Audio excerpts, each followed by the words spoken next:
Today we're crocheting the block stitch in the flat. I already have tutorials of the block stitch in a square, working in the rounds and making a square, and in a hexagon to make a sweater. However, this one is flat, just perfect for blankets, starting from the bottom to the top. And you can use more than one color actually, or more than 2 or 3. You can change every row, the color of every row. You can make the size bigger or smaller depending on your foundation row here. And since I have it here, I wanted to share that you can check the blanket sizes. For example, if you're making a blanket, so this is my project journal for crochet, and here it is. Usually if you make a receiving blanket, like a baby blanket, you can make it 40 by 40. And since you have a tiny little bit of crochet piece, you can quickly measure and decide how many of those to have to begin with. So here is the project, and here are the entries you can keep inside. This is only for crochet projects. Of course, you can use it for knitted, but you're just gonna have to change here for your knitting needles. And this project keeper, pattern keeper notebook, is only for your entries. There's no reference information in this one, but you can put a lot of information for the pattern you're working on, the yarn, and even draw a picture. And there's only an index.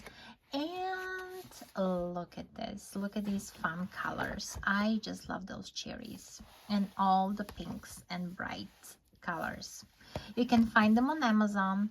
They're print on demand, so whenever you're ready to purchase, they will print them for you and they'll send them for you. Let's get started. I'm using 5.5 millimeters crochet hook and a 4-weight yarn. So we'll start with a slip knot here. Insert your hook and chain 4. 1, 2, 3, 4. Then we're gonna go back to the first chain and we're gonna do an extended double crochet, which is yarn over 1 time, go through that first chain, draw a loop, and go through the first loop only. Now go through the next 2 loops and then go through the last 2 loops. And this is an extended double crochet. Tighten your beginning and then chain 3. Flip your work up and then into that space here between the chain and the extended double crochet, we're gonna do the next extended double crochet. So chain 1, draw a loop to the first one, draw a loop to the next 2, draw a loop to the next 2, and then chain 3, and then flip your work up again. So we are just twisting that beginning row, and then do an extended double crochet, and then chain 3, and then flip your work again, and again an extended double crochet, chain 3, and flip your work. And this is a great beginning for blankets. I really like it because it does not bunch that beginning row, and I don't have to count much when I'm doing my double crochets, because I know that in each nest here I have to do 3 of them. And I can stop right now here, so I'll finish here with this color, and I'm cutting it. So here it is. I will usually weave in that end. I don't like weaving ends at the end, so if I can do it as I go, it's perfect. And I'll hide it in here, and I'll do the same thing on the other side. So I got my next color. I'll do a slip knot here, and then I'll go into that first nest here, and I'll do a single crochet here. so I can secure my first loop, and then I'll chain 2, and I will not count this chain as the 3 double crochets in each nest. So I'll have 3 double crochets here now.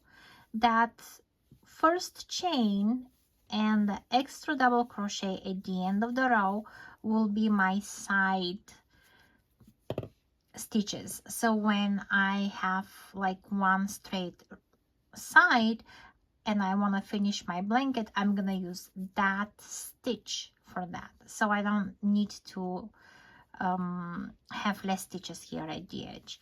So for the next nest, I'll do 3 double crochets as well,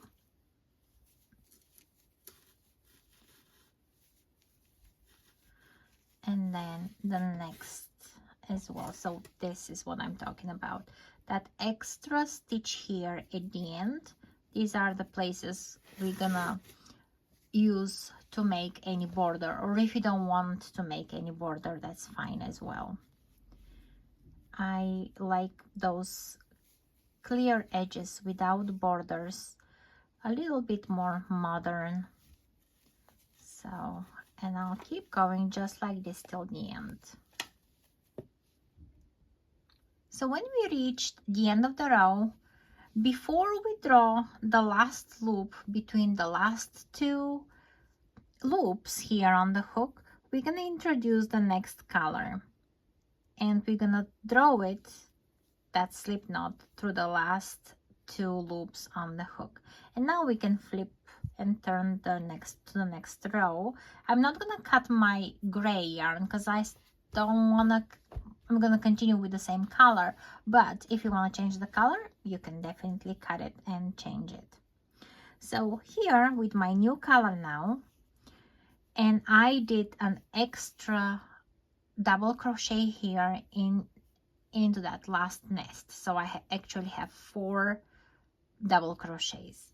So when switching to the next color, I'm gonna chain 1, and then into that space between the first double crochet from the bottom row and those 3 here, I'm gonna make a single crochet into that spot. So I have here a chain and then a single crochet into that spot, and now I'll have chain 2, and into the space between those granny clusters I'll have a single crochet as well, and then chain 2, and then between the granny clusters I'll have a single crochet for that row of color. And just like this, I'll keep going till the end, and it starts getting a shape. 1, 2, single crochet, 1, 2, single crochet, 1, 2, single crochet. Let me find that spot, and then 1, 2, we're gonna have a single crochet here, just like this, and we are ready to cut the color. Or you can keep it if you want to. Just, I usually do a chain so I can keep it more secure, but it's up to you.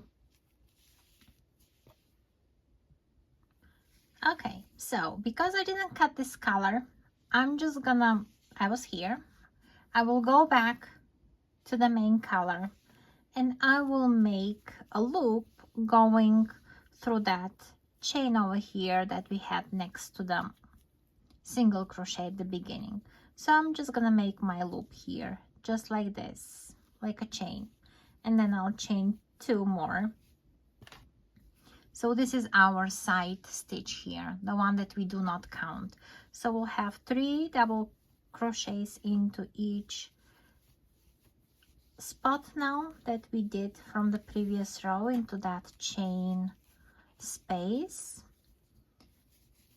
and just like this we'll go till the end. And when we reach the end, we're gonna have one extra double crochet into on the top of this stitch, and then we'll introduce our next color.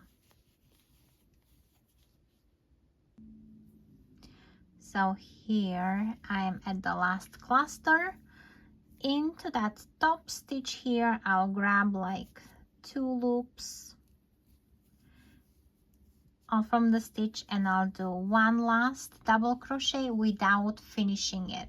So now before I finish it, I'm gonna put the next color and draw through those 2 loops that next color, and then over here I'll have chain 1, turn, and into the space between the granny cluster and that double crochet I will have a single crochet. But if you catch that main color into that stitch, it's gonna help you keep that yarn going up without, you know, hanging here.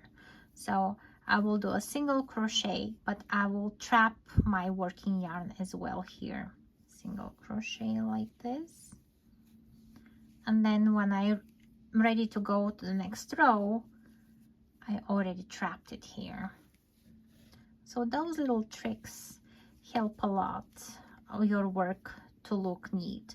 So chain 2, and again between the 3 clusters of double crochets we're gonna make a single crochet. So chain 2 and a single crochet, chain 2 and a single crochet, and that's how we're gonna keep repeating those 2 rows all the way till the end.